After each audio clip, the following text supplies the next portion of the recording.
Premier Campbell, Ms. Charles, Mr. Bennett, Professor Toop, Mr. Mallon, Dr. Barber, Mrs. Barber, honored guests, ladies and gentlemen, good morning and welcome to the official opening of this wonderful building, the Irving K. Barber Learning Center.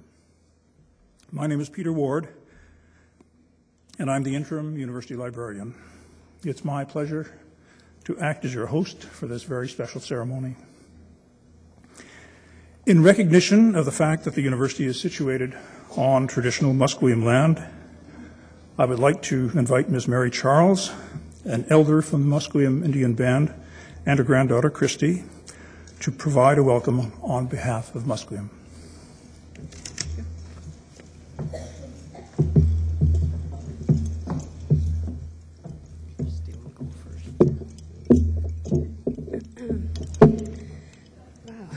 Itza pualian nisiam nisiaya, antaskakliat talitin ho Musqueam misteo. Thana tat merli quiquastama hankaminum kan tanawile. Nisiam nisiaya haitip kwa mitip ku inamita Irving K. Laylam, haitip kwa ta Irving K. ta ho Musqueam sha'alistint, haitip kwa ta ho Musqueam Laylam. Thana tat merli Quiquastama hankaminum kan, thana tat merli e siala quata ho Musqueam listeoch. Ni hai tanashquals konita makan, thana tat tiwiasiam. My honored and respected friends, my name is Skaklia and I come from the Musqueam people. I'd like to welcome you all to our traditional territory, and I'd like to thank Irving and the rest of the team who built this beautiful building, and I thank you for the recognition and the partnership with the Musqueam people. So thank you, and my grandmother will now say a prayer for us. Thank you, Christy. Good morning, ladies and gentlemen, and honored guests. I'm so honored and delighted to be here this morning. I'm so speechless right now, and I'm so honored to welcome you to UBC in our Musqueam traditional territory in this beautiful, beautiful building. And I'm so overwhelmed, and I thank the Barber family for all the work and dedication you've put into this building. I would like to start our day with a little prayer as in our tradition. Thank you, Great Spirit, for this new day, so much like yesterday and yet so very special. Thank you for family, friends, casual acquaintances, and strangers I meet only once. They're all part of your plan and in my life for a reason. Bless them today, Great Spirit, as you meet their needs and guide them accordingly to your will. Let us be one with our brothers and sisters in love and peace. Make us strong mentally, physically, and spiritually to lead the way for future generations and make this world a better place to live. May all your blessings and kindness be bestowed on everyone here this morning. Near or far, together or apart, keep our loved ones close until we meet again. May your day be rich with joy. May you find peace and comfort, and may you all know just how great you all are. Haichka in my dialect. I thank you for this great honor, and I'm so happy to see my friends here. Haichka.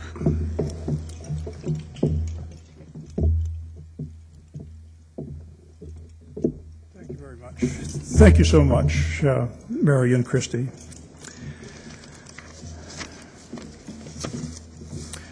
In a moment, you'll have an opportunity to hear from the other distinguished speakers on the platform with me today.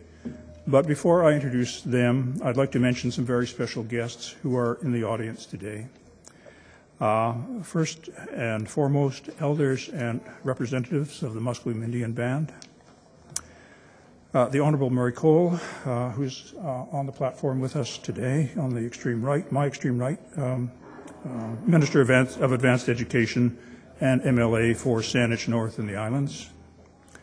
Mr. Richard Lee, who's the MLA for Burnaby North, His Worship Frederick Jarvis, the Mayor of the District of Taylor, Dr. Martha Piper, a former president of UBC, members of the UBC Board of Governors, senior UBC and UBC Okanagan administrators, the Learning Center's major partners and tenants, including the UBC Library, the Interdisciplinary Arts 1 and Science 1 programs, the Coordinated Arts and Coordinated Science programs, the School of Library, Archival and Information Studies, the Center for Teaching and Academic Growth, and the Office of Learning Technology. I also want to thank and welcome those who are viewing this celebration via the webcast. And of course, in particular, I would like to welcome all of Dr. Barber's family and friends in attendance today. Approximately 5 years ago, an ambitious project called the Learning Center began to take shape at UBC, and construction on the Learning Center commenced. The vision was to set up a hub of research and learning support for UBC and the province of British Columbia, wrapped around the historic core of the main library. It's been a huge effort on the part of so many to transform this vision into a reality. Today we are here to celebrate this entire lifelong learning, this Center for Lifelong Learning for users at the two UBC campuses, at UBC Vancouver and UBC Okanagan, and lifelong learners throughout the province. And we're proud to introduce an esteemed list of speakers joining us on this historic day for the university and for the province. Our first speaker is Gordon Campbell, the Premier of British Columbia. The provincial government has articulated an ambitious goal for the province, the goal of making BC the best educated, most literate jurisdiction on the continent. An important step towards achieving this goal has been the province's support of UBC, and specifically its integral partnership in realizing the Learning Center that we are in today. My predecessor had the pleasure of introducing Premier Campbell when we announced Dr. Barber's generous donation. 5 years later, with the results before us, it's my pleasure to introduce him once again. Please join me in welcoming Premier Campbell.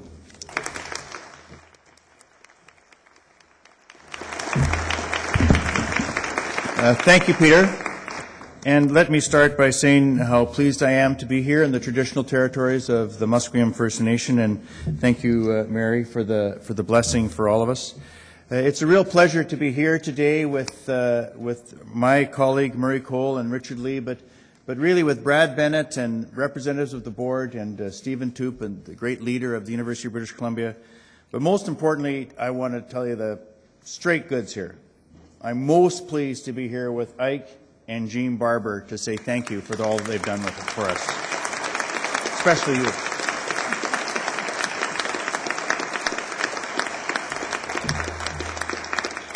You know, it's been said that great cities need great universities, great provinces need great universities. What you need is also, to make those universities work, we need great libraries, we need a culture of learning, and we need great leaders who help show us the way to building the kind of educational infrastructure that's so critical to the long-term future of our province and of our lives, of the quality of life that we all lead.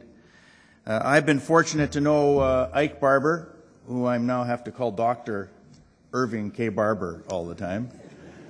I've been fortunate to know Dr. Irving K. Barber for a number of years, and the great thing about Ike is he never has lost track of what the province has given to him, and he's shown his appreciation for that by constantly, consistently, and relentlessly giving back to us. There's few things that you can do that give more to the future of a province than investing in learning.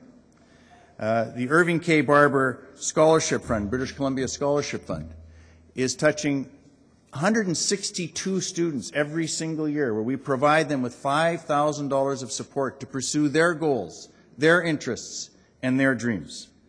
The I.K. Barber Enhanced Forestry Laboratory at UNBC, the Irving K. Barber Chair in Diabetes Research at UBC, the Ike Barber Human Islet Transplant Laboratory at Vancouver Hospital in partnership with UBC. Time after time after time, Ike Barber has seen a future that you can build with a strong educational institution, and he has responded to the call with a generosity not just of spirit, but of financial contribution that is unmatched. And I want to say thank you for that, Ike. Thank you for all you've done.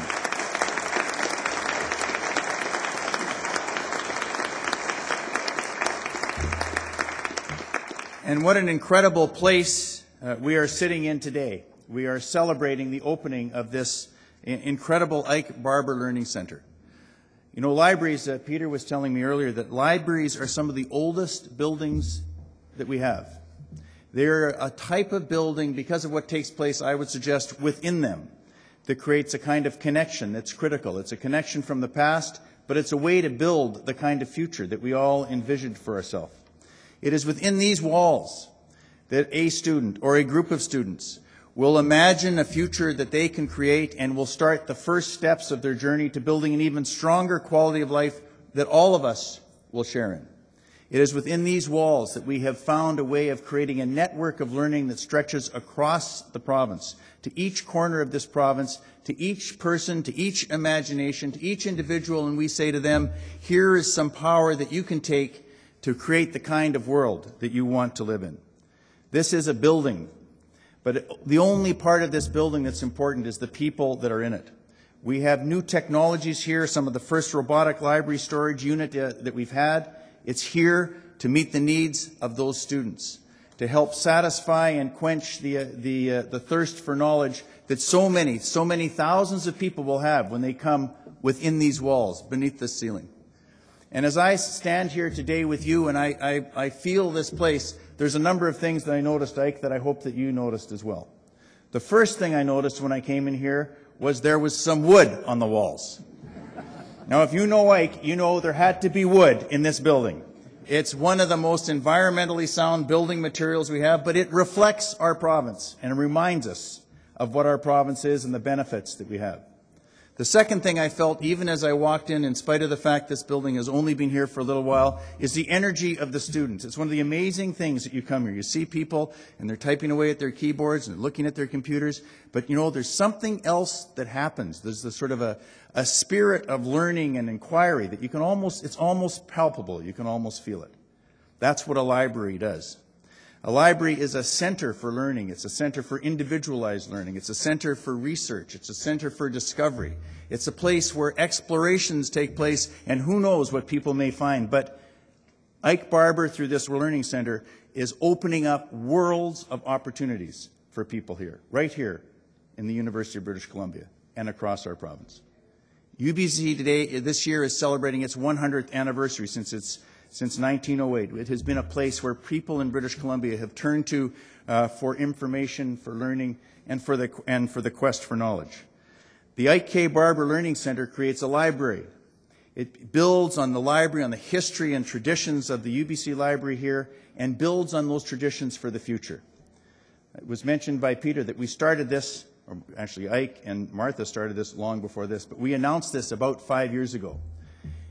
We are now 5 years in, and we have an incredible building, and a building that reflects and respects the future of the institution, of the library itself, a building where the designers thought to themselves, how do we bring the outside world in? How do we make this a place of light as well as a place of learning? A building where each of the craftsmen and each of the tradesmen took special interest in this special project that is taking the past and wedding it to the future in a way that will touch the lives of people that we may never know. And on behalf of all the people of British Columbia, let me say to you and to Jean and to your family, but particularly to you and Jean, thank you for your generosity. Thank you for your vision. Thank you for building an even better British Columbia today, but what will be a truly exceptional British Columbia for years and years to come. Thank you for this generational gift. It will make a huge difference in thousands of people's lives. Thank you.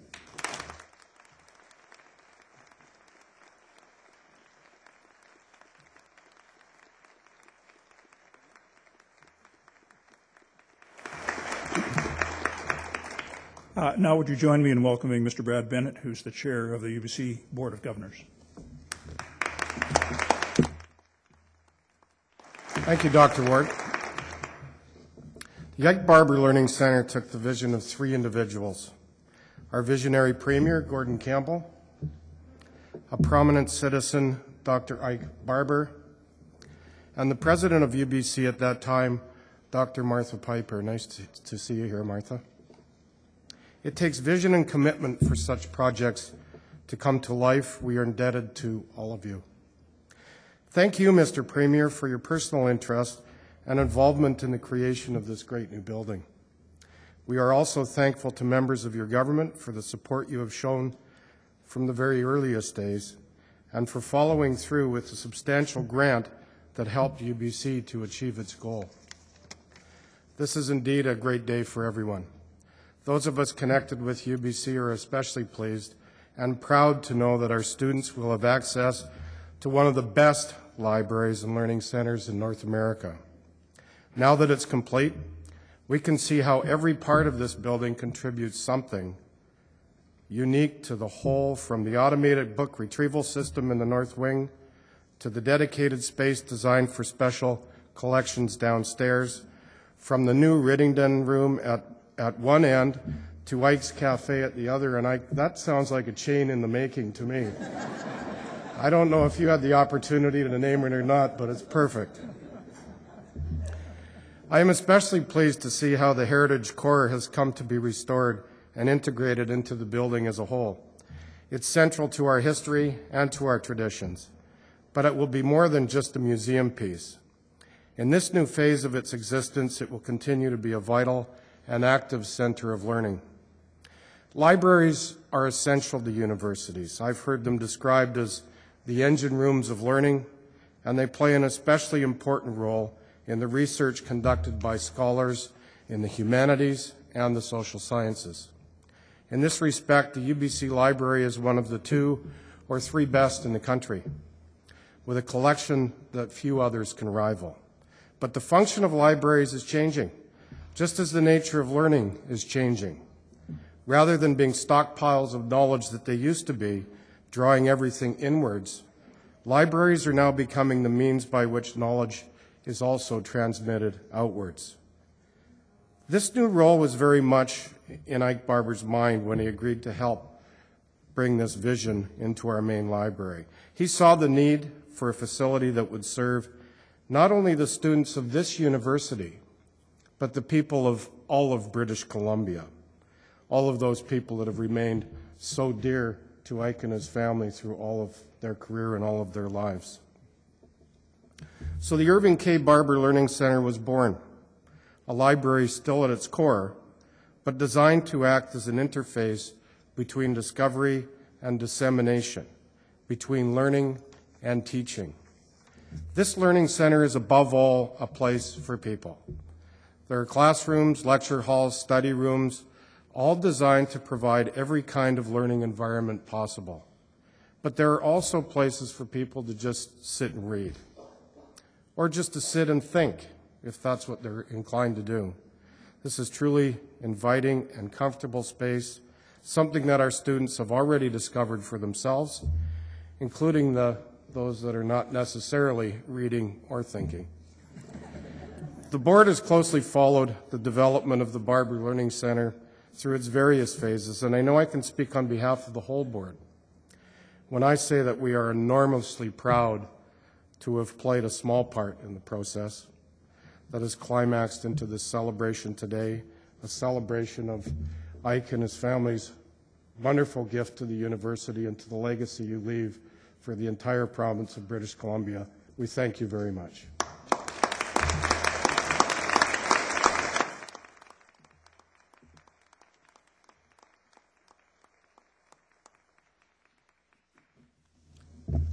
Thank you, Mr. Bennett.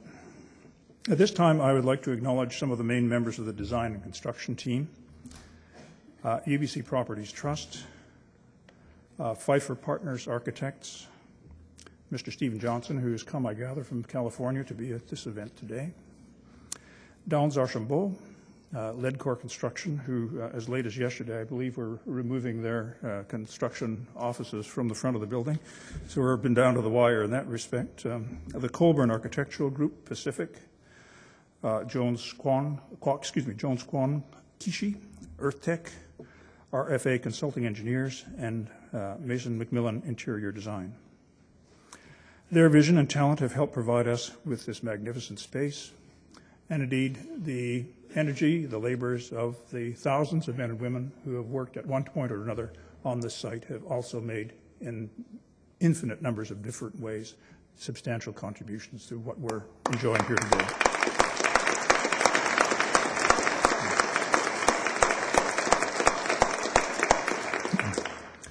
On the 1st of July, 2006, Professor Stephen Toote began his term as UBC's 12th President and Vice Chancellor.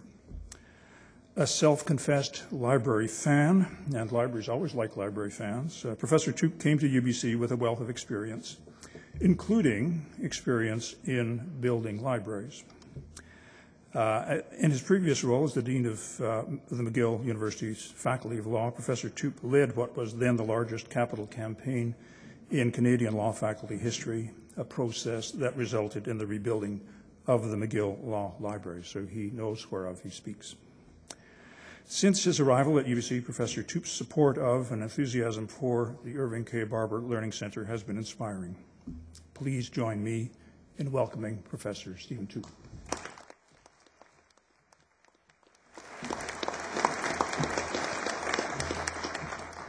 Mr. Premier, Mr. Minister, Dr. Irving K. Barber, Mrs. Jean Barber, distinguished guests, great friends, what an extraordinary day. Thank you for being here to celebrate. This marks both an ending and a beginning. It's the end of an exciting journey that began roughly 5 years ago in this very place when Dr. Ike Barber, Premier Gordon Campbell, and my predecessor, Martha Piper, I'm so glad you're here, Martha, stood up to announce the birth of a new concept, a library and a learning center that would be designed to connect UBC to the rest of the world. From the beginning, the whole project was driven by Ike Barber's vision. He wanted to help UBC to create a vibrant learning center that would bring together the most modern tools and techniques available for the discovery and dissemination of knowledge.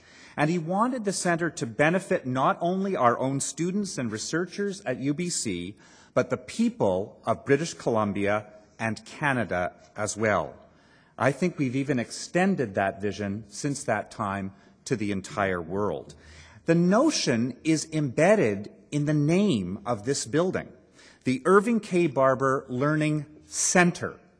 For the word center admits of at least two definitions. It is, on the one hand, a place where actions or ideas may be concentrated, a point where all may come.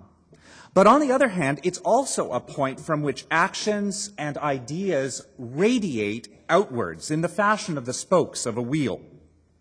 In performing this double function, the new Barber Learning Center reminds us of the responsibility of the modern university, to create and to discover, as universities have always done, but to do so in partnership with and for the benefit of communities that we serve, the communities beyond our gates. This magnificent building is the outcome of much hard work by a great many people, from the wonderful architects and planners who drew up the first designs to the dedicated contractors, craftsmen, and workers who brought those designs to such splendid reality. I couldn't possibly thank everyone by name, but I do want to join our board chair, Brad Bennett, in expressing the university's gratitude to the Premier and to the provincial government for making higher education a priority and for stepping up to the plate in such a timely way 5 years ago by providing a key grant of $10 million to help us reach our goal. I'd also like to acknowledge the contribution made by our former librarian, Catherine Quinlan, who worked very closely with Dr. Barber for many months and years in developing the project, and Jan Wallace, the Learning Center's interim director, who has also acted in a very close consultative capacity. There was strong support at every stage from the board and from the Senate, and especially from the Senate Library Committee. Also from the faculty deans, who recognized very early in the process what benefits would accrue to our students from such a center. And it would be remiss of me not to pay a special tribute to Martha Piper, who campaigned on this project's behalf with her characteristic energy and conviction to ensure that it would come to fruition. Thank you, Martha.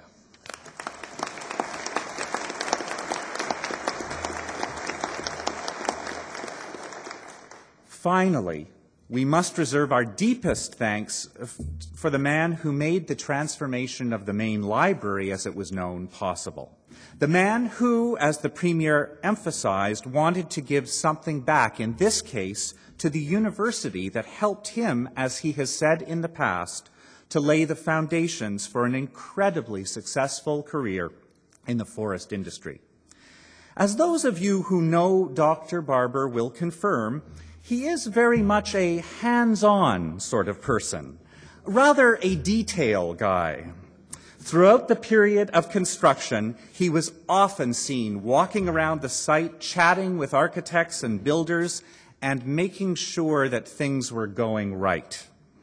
When the north wing was opened, the wing that houses the automated storage and retrieval system, it was a request by Ike Barber that called up the first book from the new storage area. And when the almost completed Learning Center was opened for student use a few weeks ago, Ike was on hand to greet the first students to what is essentially their new building. Dr. Barber, on behalf of the University of British Columbia, I want to say how deeply grateful we are to you and to Jean. This splendid building is a testament not only to generosity, but to vision and confidence in the limitless power and potential of this university and this province. The Irving K. Barber Learning Center is an investment in all of our futures and the futures of generations of students and British Columbians yet to come. I firmly believe that it will repay us all 1,000 times over for years to come. Thank you.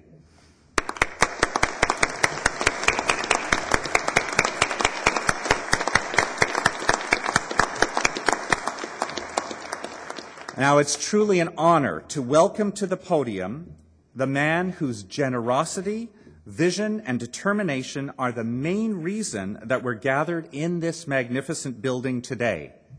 I have to step away for 1 second.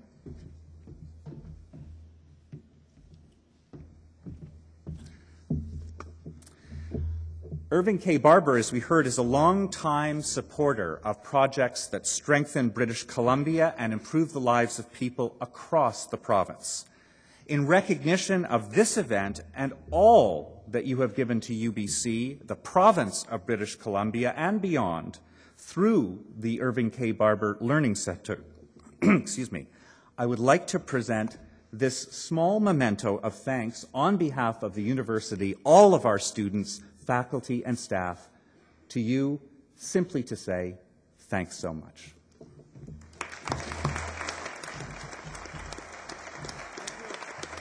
Thank you, Ike. Thank you so much. This is just fabulous.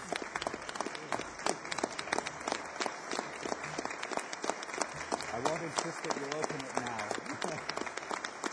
You can put that here if you want. Put that here. I'll get out of your way.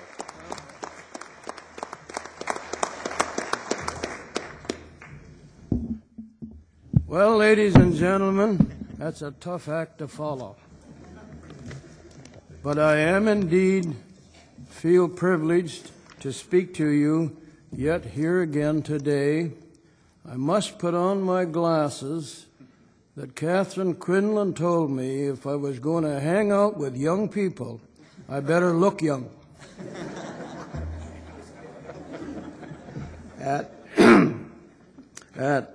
I stood before you once before in 2002 when again, and my speech at that point in time was because I want to. And I was told that that wasn't going to do the trick, and I would have to tell more than that. So I got on to tell you that I joined UBC in 1945 after World War II. And I came here as a pretty confused and delusioned young man. And I told you how I holed up in the then Heritage Building until I got things adjusted. I went on to tell you that that I went into forestry and I graduated in 1950. I wrote my last exam on a Friday.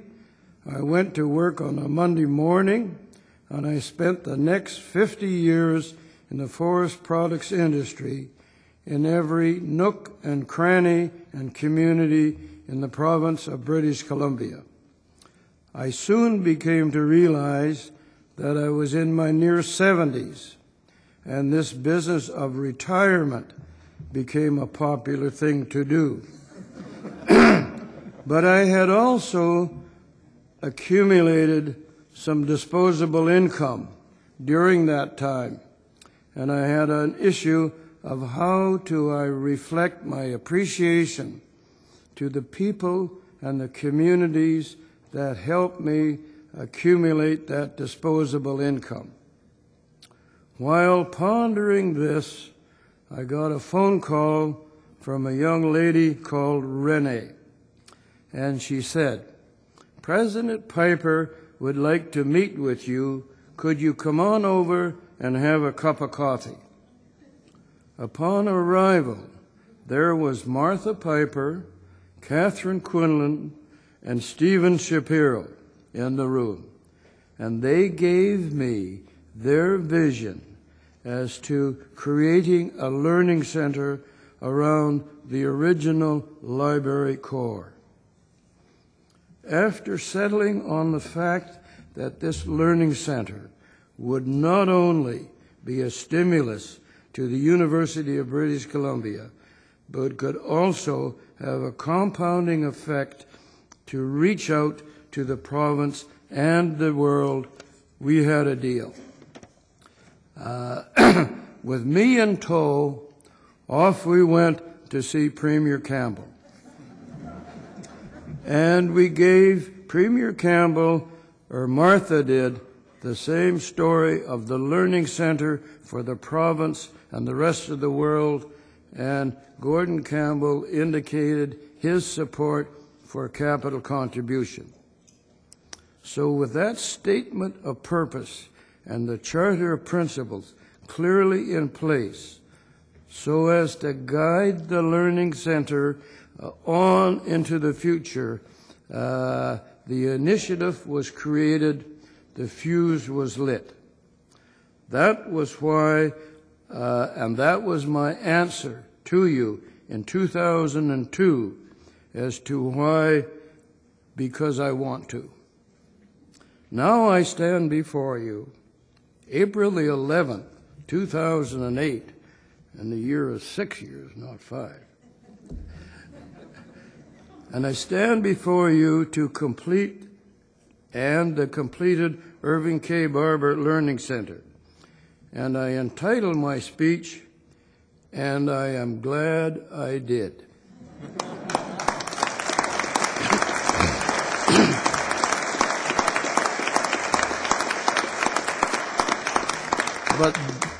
But now I need another 2 minutes to tell you how I get from "because I want to" "I'm glad I did." The university formed a steering committee or a user committee to help the architects, the UBC Properties Trust, the then project managers, as well as LEDCOR, the main contractors, to build the Learning Center building. And I was part of that committee. We had already heard from Martha Piper that she would like to see a new entrance or a front door to the university facing east onto Westbrook Mall and East Mall to invite people in.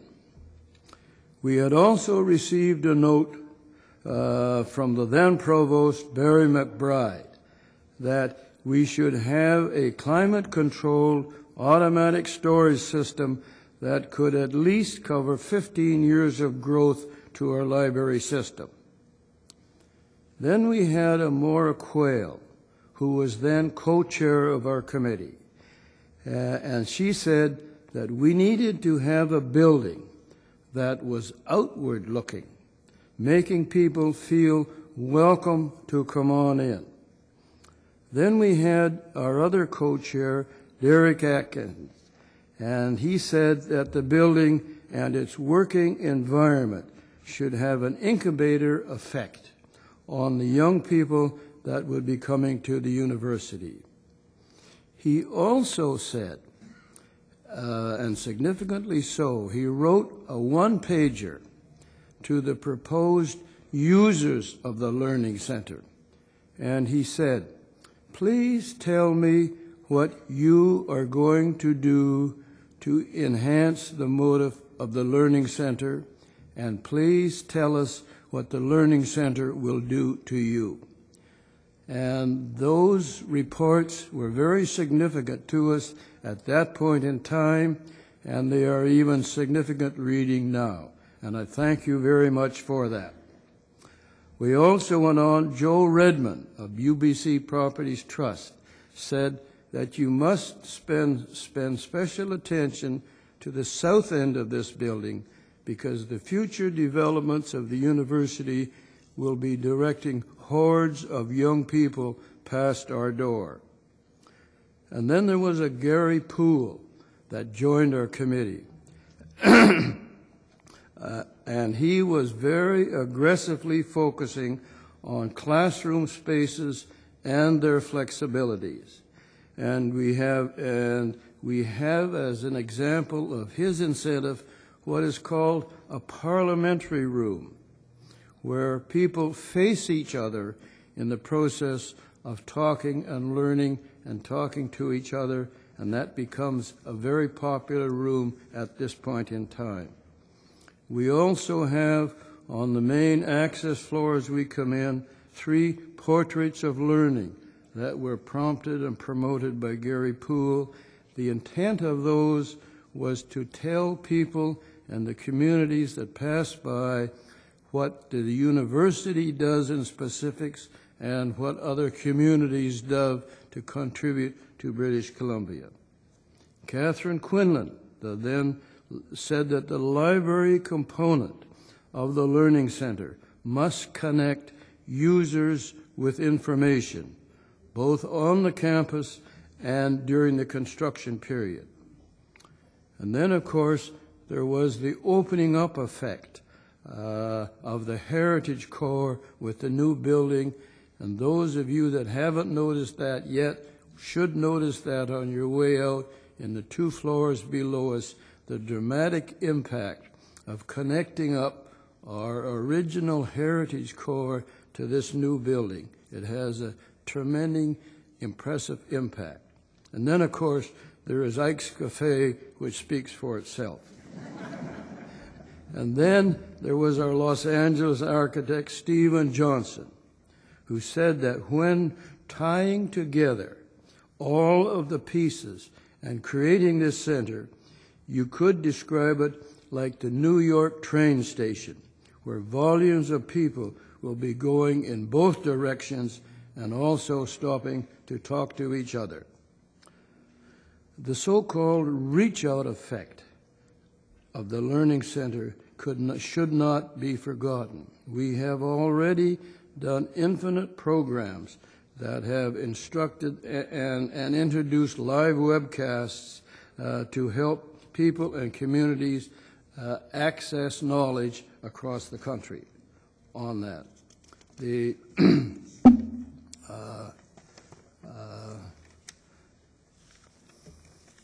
It was then that the full demonstration of the impact of these various components, when they started to come together in their final format, some of which you can see here today, that the realization became evident of the full impact that the Learning Center can have not only on the university, but on the people of the province and the world.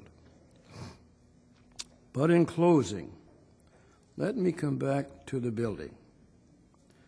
The university has permitted the acceptance of 3 pieces of donated artwork, one at each end of the building.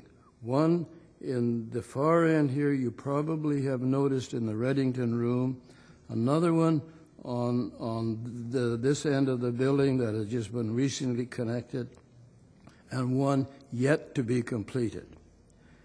This has been done in the belief, perhaps subjectively so, that these artwork pieces, when taken together with the many other features of this building, will add an intangible strength to the building and the Learning Center process that will add on an intangible strength to the building and carry the Learning Center projects from one generation to the next, from one set of faces to the next and onwards, to keep carrying out to fulfill the statement of purpose and the charter of principles that has been set out in a plaque before you on the main entrance.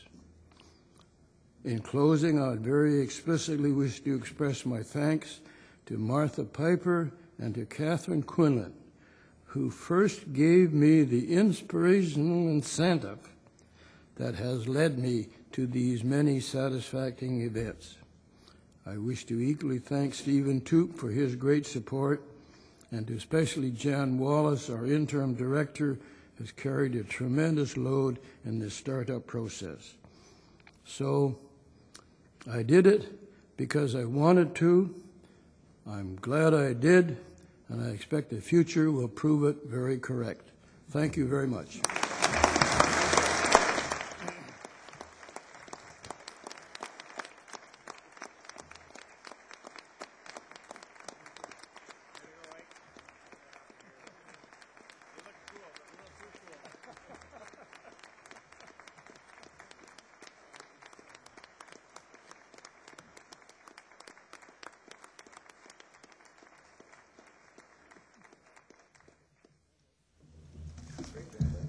Thank you very, very much, Ike.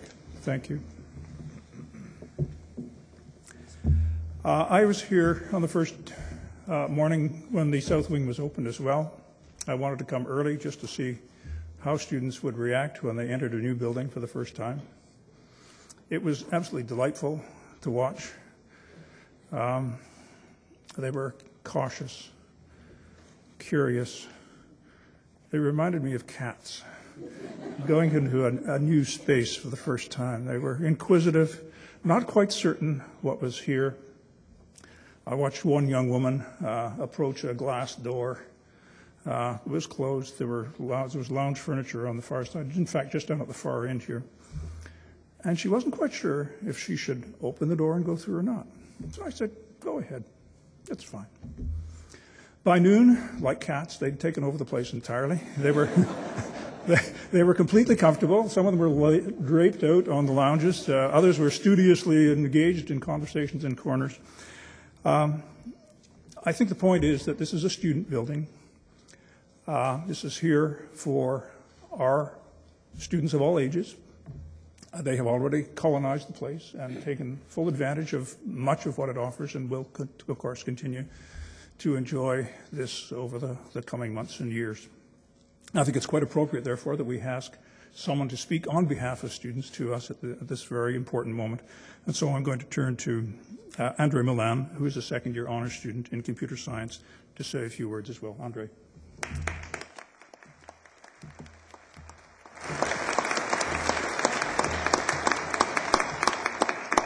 Last year, I helped to plan the UBC Student Leadership Conference, which was put on by students, and also with help with a generous donation from Dr. Irving K. Barber. And one of the fellow members of my planning committee said to me one day, I just want to find Irving K. Barber and give him a big hug to say thank you for all that he has done for us. That sentiment, that unconditional gratitude, is something that any student who knows how much that Dr. Barber has given us should feel. Looking at this space, I am just awed at how much thought has gone into students and how they study. How myself, my fellow students, my friends, we like to sit in comfortable chairs. We like to eat when we study. We can't really form groups when we sit in long lines in a lecture theater. We need to discuss and collaborate on the things that we are learning. We all learn in different ways. The Learning Center makes accommodations for all of that. If students are going to learn, they need a space to do it. This is that space. Students are at home here. As you heard, the day after the building was opened, or the day the building was opened, it was already full of students, comfortable and at home. It has been full ever since. There was a desperate need on campus for a social learning space, and this building has gone a long way towards fulfilling that need. This is a place where students can just learn, regardless of what learning style they have. They are able to come here to study, to debate, to discuss, to draw, to plan, or it's even just a space for a student who commutes for 2 hours every day to come here and just take a nap. UBC is massive. There are dozens of people in my residence building that come from towns that are far smaller than UBC. There is so much out there in the way of support for students. But until now, it has been spread around campus where many, if not most of the students have not been able to find them. With the new Learning Center, that's just not the case anymore. The Irving K. Barber Learning Center brings together all of these different resources. Free tutoring from the Alma Mater Society, research help from the library, dedicated learning support from the Chapman Learning Commons, the Office of Learning Technology. There's even going to be teachers learning here with teaching and academic growth. When that crushing despair and stress that the data tells us that a large portion of students feel at some time during the year hits them, the despair that I have felt, the despair that my friends have felt, all of that, when that happens, all that we have to do is walk in here, the front doors, there's a desk right there, and just say help. There'll be someone who can direct us to the resources that will help us to come out from underneath that despair. As a computer science student, one of the things that I can really appreciate about the Learning Center is not only did they go out of their way to make the center work for students, they also went out of their way to keep it on the forefront of technology. The automatic storage and retrieval system, a robot that can automatically store and retrieve tons of books and papers and learning resources, is a big deal to our students. It means that no matter where we are, we can just log into the Learning Center on the internet, choose a book, and when we come to the Learning Center, it's there waiting for us. It's also just cool. On the first day of classes, or if you walk around, if you look long enough at the Learning Center on the left side, you will see thousands of first-year students peering in at the robot, trying to see what's happening and wondering to see if it can pick up a book. Trying to see its performance magic. As one of my best friends said when we arrived in Vancouver in UBC last year, she said, when I saw the robot at the library, I finally had the overwhelming realization that I'm not at my small high school anymore. I am finally at a world-class university.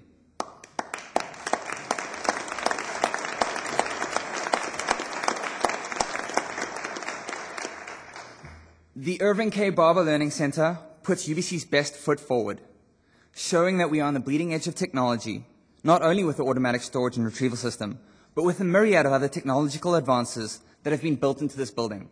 Lecture theaters with chairs that rotate 180 degrees so that we can actually work in a group. Specialized acoustics in the study room so that sounds don't carry and students don't bother each other. the most advanced audiovisual equipment with dedicated technicians, workstations dedicated to creating and working with digital media, and acoustics in the lecture theaters that make sure that sound does carry, so that even the smallest student voice can be heard in the classroom. Every time I look around me at this place, I am blown away. This is ours. This is mine. Throughout the next few years of my life, I will be able to use all of the resources available here. I will be able to study with my friends who live off campus. I will simply be able to exist in a space dedicated to my learning, a space that rivals any other in the world. So thank you to UBC, thank you to the government of British Columbia, and of course, on behalf of all the students of UBC, thank you to Dr. Irving K. Barber, whose vision has allowed for this magnificent space. We are all incredibly grateful.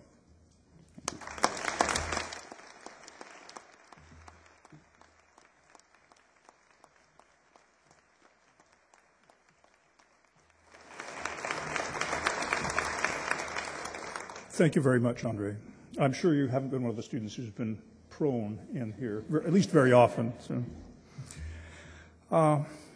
I would like also to thank all the speakers who've spoken today. This begins to an end the end of the speaking program, but we have a next step. I would like to invite some of our special guests now to join us in a plaque unveiling here to my left to commemorate the official opening of the Irving K. Barber Learning Center. Would Ms. Charles, Premier Campbell, Professor Choop, Mr. Bennett, and Dr. Barber please step forward?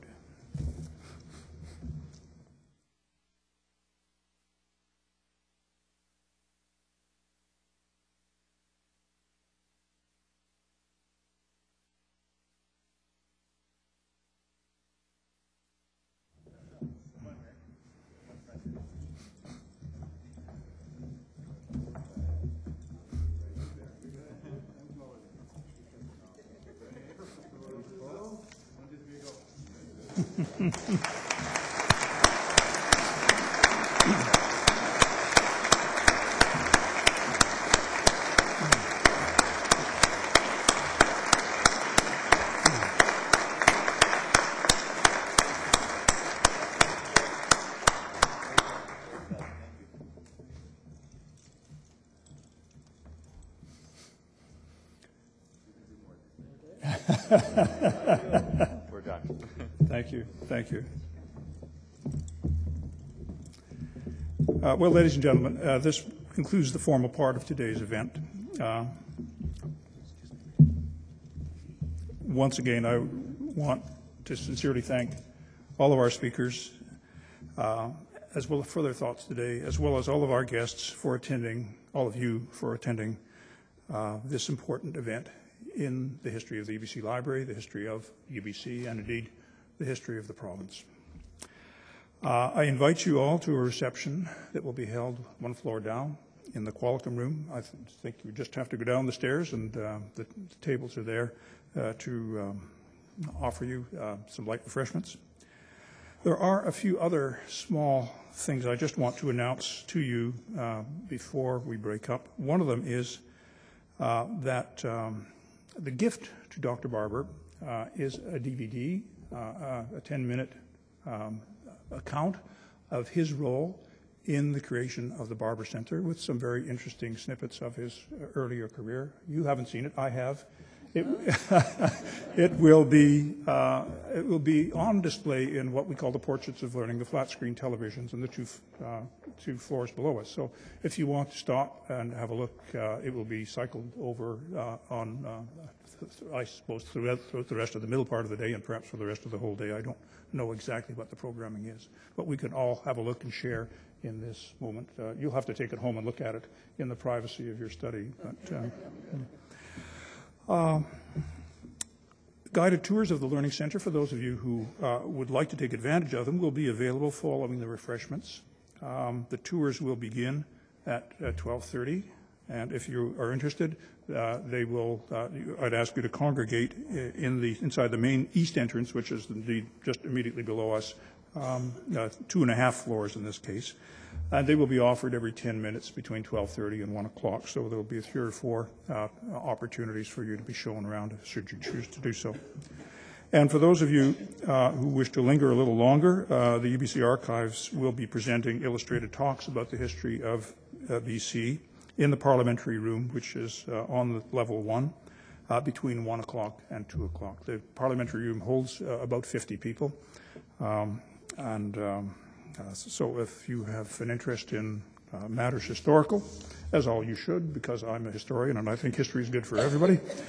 And finally, there is a display entitled A Beautiful Prospect, the Early History of the Forest Industry in BC, which clearly is a subject very dear to Dr. Barber.